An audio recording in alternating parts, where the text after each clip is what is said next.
है जरा चाचे ने कम चेक करे। चाचा तो जिद करी बैठा। चाचा कहना कि नहीं, मैं तो पार मोटरसाइकिल लैके ही जाना, हर हालत ही लैके जाना, हर कीमत ते लैके जाना। ते चाचे ਨੂੰ ਬੜਾ ਸਮਝਾਇਆ, ਸਮਝਾ ਰਹੇ ਬੰਦੇ ਕਿ ਚਾਚਾ ਤੂੰ ਨੇ ਲੈ ਜਾ ਸਕਣਾ, ਤੂੰ ਨਾ ਜ਼ਿੱਦ ਕਰ।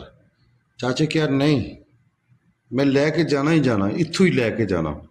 ਤੇ ਚਾਚਾ ਫਿਰ ਮੰਨਿਆ ਨਹੀਂ। ਤੇ ਫਿਰ ਚਾਚੇ ਦੇ ਕੰਮ ਦੇਖ ਲਓ ਜ਼ਰਾ, ਇਹ ਦੇਖੋ ਇਹ ਪਿਆ ਨੇ। ਫਿਰ ਚਾਚਾ ਹੁਣ ਆਰਾਮ ਹੀ। ਚਾਚਾ ਤੈਨੂੰ ਕਿਹਾ ਸੀ ਕਿ ਨਹੀਂ, ਨਹੀਂ ਜਾਣਾ, ਨਹੀਂ ਜਾਣਾ, ਤੇ ਤੂੰ ਜ਼ਿੱਦ ਕਰ ਬੈਠਾ ਹੈ। ਚਾਚਾ ਤੂੰ ਸਮਝਦਾਰ ਆਦਮੀ ਹੈ, ਤੂੰ ਬੱਚਿਆਂ ਦੇ ਪਿੱਛੇ ਲੱਗ ਕੇ ਹੁਣ ਬੱਚੇ ਤੇ ਹੁਣ ਕਢਾ ਰਹੇ ਨਾ ਮੋਟਰਸਾਈਕਲ ਬਾਹਰ। ਚਲੋ ਬੱਚਿਓ ਥੋੜੀ ਹੈਲਪ ਕਰ ਦਿਓ ਚਾਚੇ ਨਾਲ। ਚਾਚੇ ਨੂੰ ਮੋਟਰਸਾਈਕਲ ਆ। ਤੇ ਯਾਰ ਇੰਜ ਜ਼ਿੱਦ ਨਹੀਂ ਕਰੀ ਨਾ, ਹਰ ਕੰਮ ਦੇ ਵਿੱਚ ਜ਼ਿੱਦ ਨਹੀਂ ਕਰੀ ਨਾ। ਕਿਸੇ ਟਾਈਮ ਕੋਈ ਕੰਮ ਹੋਣਾ ਤੇ ਮੰਨ ਵੀ ਜਾਈ ਨਾ। ਤੇ ਚਾਚੇ ਨੂੰ ਹੁਣ ਆਰਾਮ ਆ ਗਿਆ। ਹੁਣ ਕੱਪੜੇ ਵੀ ਸਾਰੇ ਖਰਾਬ ਕਰ ਬੈਠਾ, मोटरसाइकिल भी जाके सर्विस करा। चाचा लाने वाला है, जाके सर्विस करा, खुद भी अपनी सर्विस कर।